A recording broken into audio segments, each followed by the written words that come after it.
Alors, comme d'habitude, il y en a qui vont crier au scandale. Donc, je te mettrai les informations. C'était lui qui me les a envoyées de mémoire donc sur la ZFE du Grand Paris. Moi, je trouve que c'est un signe d'ouverture, mais comme d'habitude, il y en a qui verront le verre à moitié vide, il y en a qui verront le verre à moitié plein. Donc, un pass 24 heures pour permettre donc au véhicule critère 3 de circuler, mais je crois qu'en plus c'est 4-5. Donc, c'est-à-dire que, comme je l'ai expliqué déjà, le critère c'est que la semaine, c'est de 8 heures à 18 heures, je crois de mémoire. Donc, c'est expliqué dedans, même si c'est toujours jamais très très clair. Donc voilà, se faire de 8 heures à 20 heures.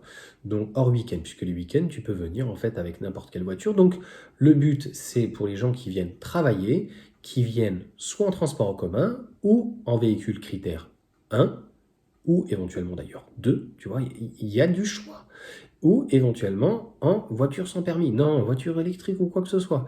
Et en plus, tu as le leasing social, tu as plein de trucs. Donc à un moment donné, on nous a laissé des possibilités, tu n'en veux pas, eh bien écoute, arc-boute-toi. Et là pareil, ils disent, bah, on va laisser quand même, entre guillemets, non pas une porte de sortie, mais il y a des personnes qui disent, bah, moi je veux pouvoir rendre peut-être visite à de la famille, des parents, ou aller à l'hôpital ou quoi que ce soit, eh bien tu vas avoir un super pass. Ça va rappeler encore les jours les plus sombres.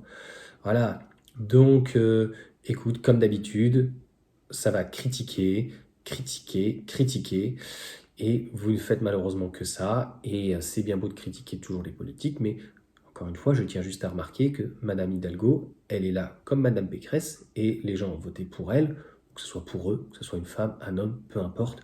Donc le tout, c'est que la personne donc, soit compétente. La question est, est-ce que les personnes sont compétentes ou pas? Franchement, je ne suis pas certain. Mais encore une fois, il y a un agenda, et l'agenda, il est très simple, c'est la fin du thermique en France pour bientôt.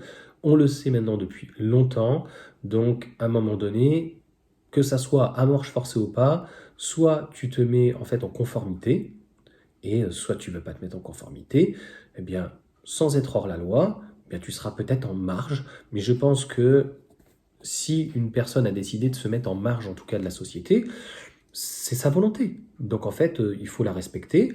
Mais là, on ne peut pas dire qu'un pass de 24 heures, tu vois, ça te laisse la journée et tout, tu as 12 jours, voilà. Donc après, je ne sais pas dans quelles conditions on va pouvoir sortir ce genre de choses, hein. Ça me paraît l'usine à gaz, puisque à terme, le but, c'est de verbaliser les personnes qui bah, vont quand même rentrer dedans, dans Paris. Il est certain que si je voulais émettre une petite réflexion à la fin de cette vidéo, il y a des personnes aujourd'hui, c'est à peu près 1 million de personnes, hein, c'est les informations qui roulent sans permis, donc ça crée des problèmes d'assurance, puisqu'il y a quand même des assurances qui jouent avec nos assurances, hein, puisqu'il y a un fonds spécial. Donc la question est plutôt, c'est bien beau encore de toujours verbaliser, vouloir verbaliser dans l'ensemble l'honnête citoyen, mais que bizarrement, on ne sanctionne pas bah, les personnes qui roulent là clairement sans permis. Alors les gens vont dire, mais de quoi tu me parles, Johan? Bah voilà, moi j'aime pas le deux poids deux mesures, donc bah, celui qui prendra le risque de conduire sans permis et qui peut-être aura un critère 1, bah, lui il va passer dans les mailles du filet.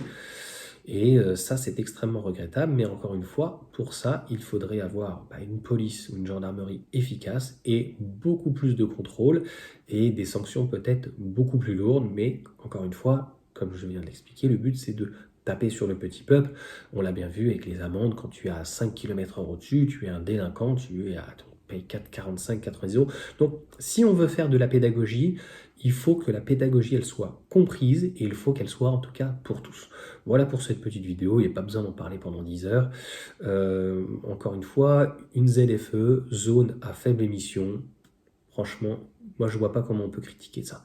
Par contre, pour le périph, 50, si demain il n'y a que des voitures électriques qui avaient, soit, pourquoi 50, pourquoi pas rester à 70, pourquoi pas être passé à 60, pourquoi pas 80? Pour 2 décibels, quel est l'impact de 2 décibels? Franchement, c'est plutôt les questions moi, que je me pose. Allez, sur ce, ciao à tous.